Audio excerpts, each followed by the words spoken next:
So this is not my last video on this, but today I wanted to talk about The Devil is a Part-Timer. I first saw this on Netflix. It's a 12-part anime series. It is actually seems to be more controversial than you would expect from a light novel anime adaptation.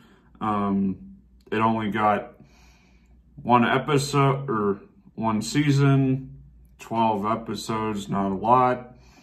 The first arc is argued to be the best, and then the second one, they try to reclaim that magic, and then the third, they just obviously, the last episode is literally filler, which is, with a show like this, that's surprising. Needless to say, there will be spoilers ahead, and this is also not my last video on it. So a quick summary on The Devil is a Part-Timer. Sadao is Satan, in the world known as Isla. Isla is a chain of 4 islands. Think of the 4 cardinal directions with the demon realm in the center. And Satan has 4 generals, and those 4 generals lead an attack on each of the islands against the armies of humanity or good. And then the hero rises up, Yusa, the secondary protagonist, and leads a successful rebellion against the armies of evil, and eventually gets to Satan's palace and kicks Satan and his second-hand man, LCL, out of Isla. And this is where we get our main plot, that suddenly the devil and his second right-hand man and the hero that defeated him are in modern-day Japan. So they get a place to stay. They realize that their powers are very limited. Their powers work off of magic, and Emmys and the good aligned people run off of force, like celestial force, divine force. And for demons to accumulate magic, in this world, they feed off fear, strong emotions, yada, yada, yada. And the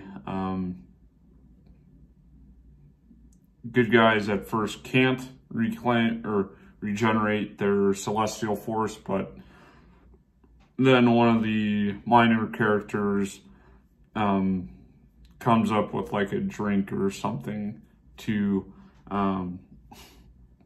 regenerate their celestial force.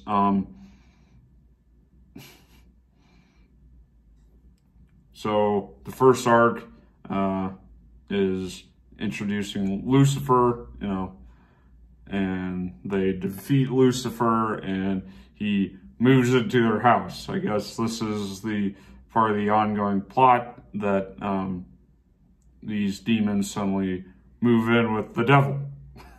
Because he's Satan, they're his generals, and they help run his house, and LCL is the stereotypical housewife, for lack of a better word, because he takes care of, you know, the laundry, the groceries, cooking for King Satan and whatnot. Satan goes to work at the local McDonald's, you know, McDonald's. Obviously, for legal sakes, they had to come up with a name that was close enough to be recognizable, but they couldn't infringe on McDonald's copyright, obviously. So, you know, Satan is the breadwinner, LCL is the housewife, cook, yada, yada, yada, but the show claims they're, you know, straight, and yeah, we'll get to that in a minute. But then when Lucifer joins, he's like their tech genius. He's the one that understands technology, because like he's like the age of a kid, you know, like in Isla, he was like he was portrayed to be like the Grim Reaper, but with wings. You know, they show a skull, they show a scythe, they show his wings, but then when he's in Japan, he's just a snot-nosed brat with, you know, wings. So, I don't know. It's,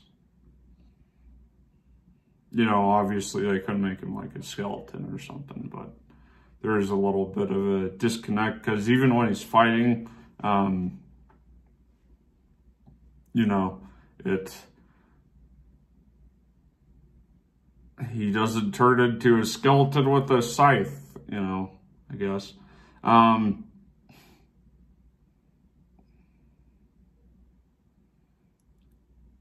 guess the last thing I wanted to touch on for the plot-wise is I like how this show kind of flips the whole good guy, bad guy, you know, Christianity. It's obviously very heavily inspired by Christianity and medieval European dichotomy, where, you know, the church was good and, you know, everything that was bad was Satan, but they flipped that. As time goes on, you see that the whole church, the Catholic Church, is corrupt, which, you know, they are. I was raised Catholic. They're terrible people. It's terrible to grow up in. You're brainwashed, yada, yada, yada. And, you know, the devil actually isn't that bad of a guy at all. I'd argue that the show goes out of their way to make him too much of a good guy. That, like, he never shows, you know, he's almost, you know, not human, because he's too nice, which I would argue is one of his main character flaws, that, you know, if you're down on your luck, dang it, he wants to help you no matter what. And then I guess I wanted to get to the love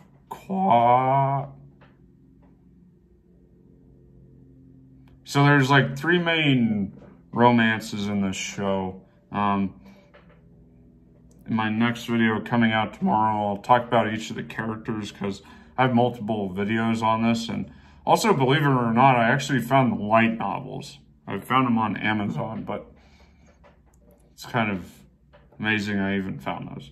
But the main, I'll get more into this as in the characters, but there's 3 main love interests for our guy Sadao. Emmy, which, you know, to me is like the main true pairing. There's the one that works with him at McDonald's, Chiho Sasaki. Like, she's like 16 and they're at least 18, if not early 20s. So that's, I think it's just like that whole cultural thing, but like they even go on a date and she like makes it really, really obvious that, you know, she just loves and adores him no matter what he does or who he was. And Susanoo or Crusty Bell from NT Isla also. They just kind of throw her in, and she loves Sadao just because, you know, he helps her recognize that, you know, she was evil and, you know, needs to reform herself and be one of the good guys. And to me, the main pairing is Emi Yusa and Sadao Mao, because she's like a token tsundere, but she, I feel, gets a lot more characterization and gets more of a chance. Chiho is just kind of, I really hope that there's a second season, which I'll get into in another video too, on the whole, will there be a second season of this whole thing? It's not looking good, but, you know, never say never. There's always Netflix. I wish they would kind of push her to the back, and she's, to me, kind of an annoying character, and how young she is, and, you know, there's an obvious, I guess you could look at it like her and Sadao going on the date. He's too stupid to even, he didn't even realize it was a date until like most of the way through. Like, he's just clueless, and she does. And then Cressida Bell, or Susanoo, even starts helping them cook and, you know, be a housewife and whatnot.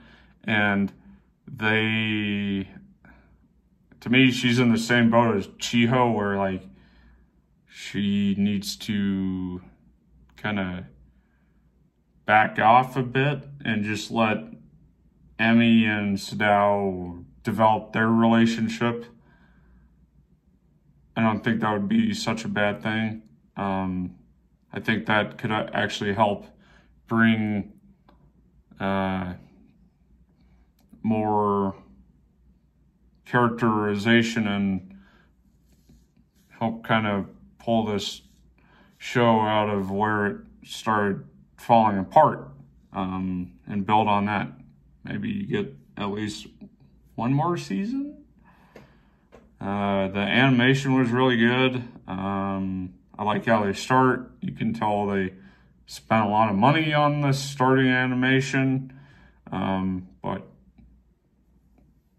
yeah, I don't really know what else to say for this. Next video will be on each of the characters, and that will come out tomorrow. Thanks for watching. Like this video if you liked it, subscribe for more, and sorry, I'm not going to show any footage because I don't want any copyright strikes from YouTube, no matter what. If you want to watch this, it's like $25 on Netflix, on Amazon, or